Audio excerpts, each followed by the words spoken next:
Welcome to another episode of Lost Treasure Stories. We have two stories for you in this episode, but before we get started, I have an exciting announcement to make.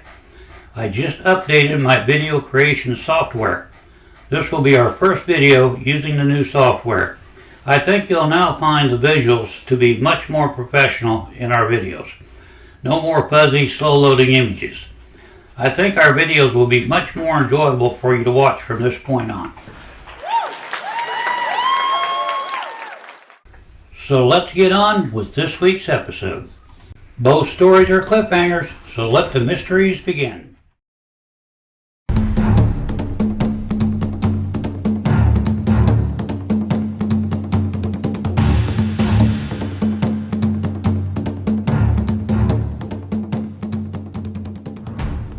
The Mitmoen murders were a triple homicide that occurred in 1915 in rural Polk County, Minnesota.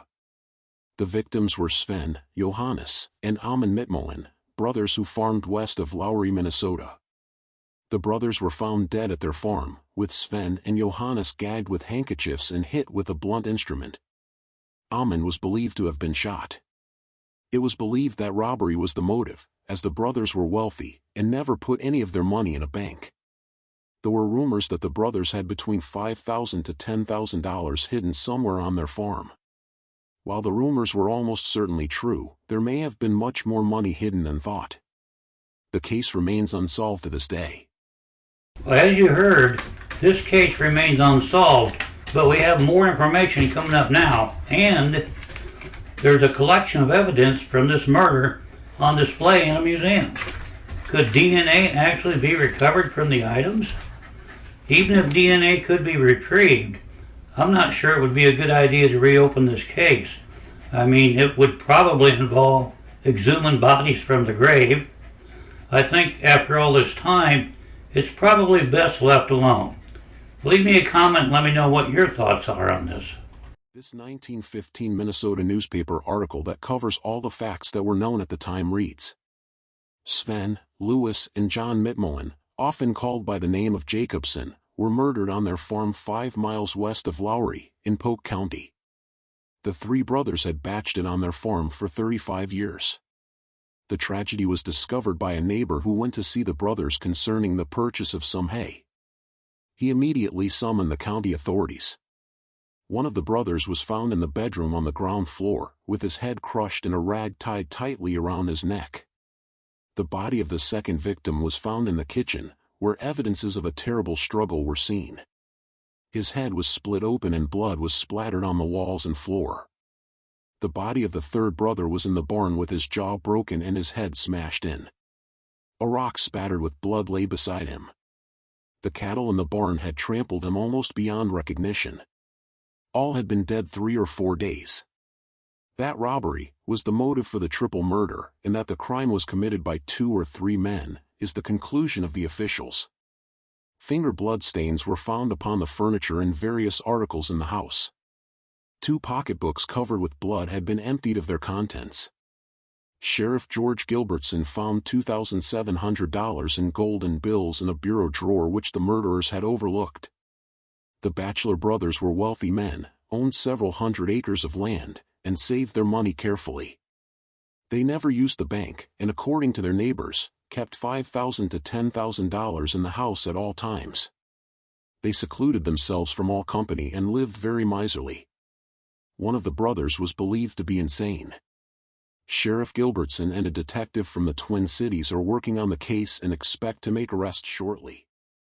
That's the end of this Lost Treasure article, but information taken from the Polk County Museum, as taken from a May 13, 1915 Glenwood Herald newspaper states. It appeared the brothers had been dead for at least a few days. They had last been seen alive almost a week before. The authorities promised to leave nothing unturned to solve this case and bring the guilty parties to trial. But as of July 1, no incriminating evidence had been discovered and the case remained a mystery. Offers put out for a reward of $1,250. However, in October 2 men were arrested and a dramatic preliminary hearing in county court dates were set. John Jacobson and George Nelson were formally charged with the murders. Both men were from Lignite, North Dakota. A third man was also held but later released on $2,000 bonds signed by a few prominent Ben Wade Township farmers. Jacobson, who had been born near Lowry and Nelson, were arrested in North Dakota after they had been identified by a local livery stable owner, G. E. Wentworth, who testified he had rented the two men an auto in Lowry on May 3, a few days prior to the murder. He was taken to North Dakota and identified the two men as those he had rented to. He was positive about Nelson but not so sure about Jacobson. Jacobson was the nephew of the Mitmoans and Nelson was his brother-in-law. By early November, when the preliminary hearing ended, the third man was released and all charges against him were dropped. The others would stand trial in mid-November. 12 honest men were chosen as jurors. The case was presented before Judge S.A. Flaherty. Testimony was heard and the graphic descriptions, as well as a bullet taken from the barn wall, were offered into evidence. Amon's cap and hat that was found next to him in the barn, several handkerchiefs that were used to gag Sven and Johannes, and the empty pocketbooks were all presented. It was confirmed that the bodies had lain for days before being discovered. The county coroner and mortician, H.J. Berry, in fact his partner was Toombs. No kidding, Toombs and Berry. Sheriff Gilbertson and other key witnesses were all called. A relative specifically told about how most knew of the money the men keep on hand in a tin box in their bureau and that it had not been seen since the day of the murders. It was also noted that Jacobson commonly transacted business for his three uncles.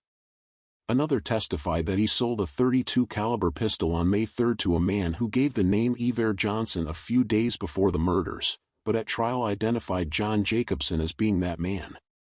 Another man testified, as did others, that he saw two men in an automobile stop in front of Chan's Saloon in Lowry the evening of May 3 and that he was positive that George Nelson was one of the men. He also said the other man wore the hat that was found in the barn near Amon's body. However, the defense, led by Senator J. D. Sullivan of St. Cloud, presented a witness in associated documents that declared that Jacobson was seen on several occasions on May 3 through the 10th in Lignite, North Dakota. So there, the evidence was in, and the preliminary trial was complete. 1 week later the entire matter would be turned over to the grand jury as reported in the Glenwood Herald of November 11, 1915. More specific information, corroborating testimony, alibis for the two charged men, and their whereabouts at the time of the murders, was revisited. The rest would now be left up to the grand jurors. Pope County Attorney Julius Grove would again present the prosecuting case. Jacobson would have Sullivan as his defense.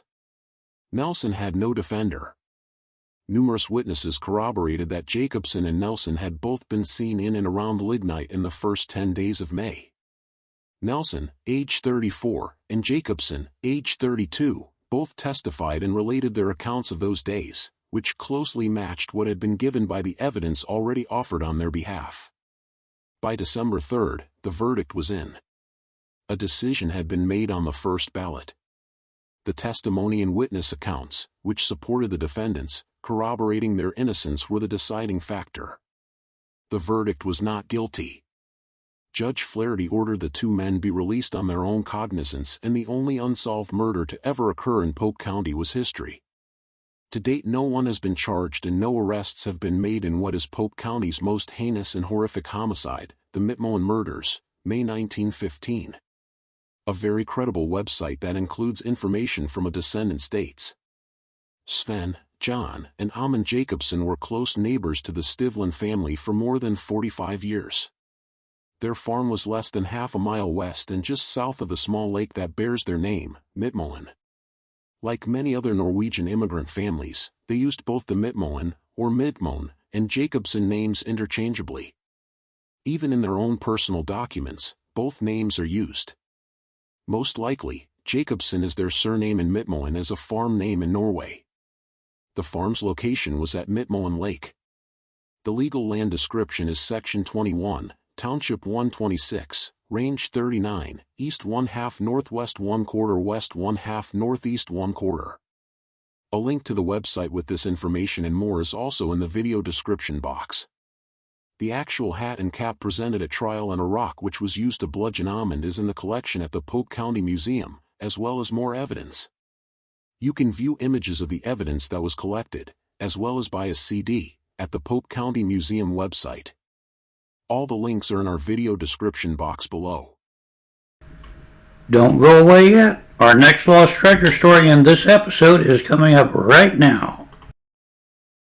This lost treasure story is based on a newspaper article out of Virginia 116 years ago. Let's start by rewinding the clock a little. It's 1894 and Charles Jasper Searcy and Charles Morganfield, short on cash and criminally inclined, decided to rob a Richmond-Fredericksburg and Potomac, RFNP, train. This wasn't a spur-of-the-moment undertaking. They had word that this passenger train was carrying an American Express Company car with gold and cash. They boarded the train in Fredericksburg and began moving forward. Shortly after the Brook station, they made their move. They took control of the train and forced it to a stop. There, one of the two kept a gun on the passengers and crew, while the other used a stick of dynamite to blow open the American Express car. They got their loot. Just how much is in question, but apparently they had horses waiting for them and took off. However, before they left, in a bit of criminal genius, they disconnected the steam engine, opened up the throttle and jumped off. The engine shot on toward Quantico. It got as far as Chapawamsett Creek, where it overturned. But the rail company had been too distracted by the out-of-control train to notice that it had been robbed. Searcy and Morganfield pulled another fast one. To the passengers, it looked like they were going east, toward the water. However, they actually doubled back and went west. The thing is, was that a ruse or did they have a mission in those woods, like ditching most of the loot? That became a part of the lost gold legacy. It seemed possible these two train robbers might get away. For several days there was no trace of them. They were being pursued by Pinkerton detectives, combing the region on horseback, but the trail seemed cold. That is, until a merchant in Culpeper noticed a man spending money a bit too freely. Law enforcement went into action, and the two were apprehended and taken to Stafford County to stand trial. Searcy got 8 years and Morganfield 20. What's more, according to a 1902 article in the Richmond Times, Searcy, thanks to good behavior and turning towards religion, got out a year early. According to the Times article, after leaving jail, Searcy went to Stafford Courthouse to visit with the attorney who represented him during the trial. He also made a claim that he had a job with the Chesapeake and Ohio Railroad, but that, not surprisingly, wasn't true. The newspaper article notes that local residents saw him searching the woods east of the rail line close to the water. Clearly he was being watched, and sometime after that he disappeared. One curious side note to this story is that apparently American Express never said how much money and gold were stolen. Some loot was found on the two robbers, but it wasn't, by any means, all of the missing money. Was there more somewhere else? After all, the passengers and train crew saw them riding east. Both men, Searcy probably later changing his name because of an old warrant in Arkansas, seem to have drifted into history, never to be heard from again. But what of the gold and the cash? Most of all, the gold, since if there was any to begin with, it's more likely to have survived the ravages of time. Is it buried in the woods? Or along the creek? Or has it long since been recovered by the original thieves? Okay, that wraps up this episode of Lost Treasure Stories. Our next episode is coming soon, so hit that subscribe button so you don't miss it, and make sure you have your notifications turned on.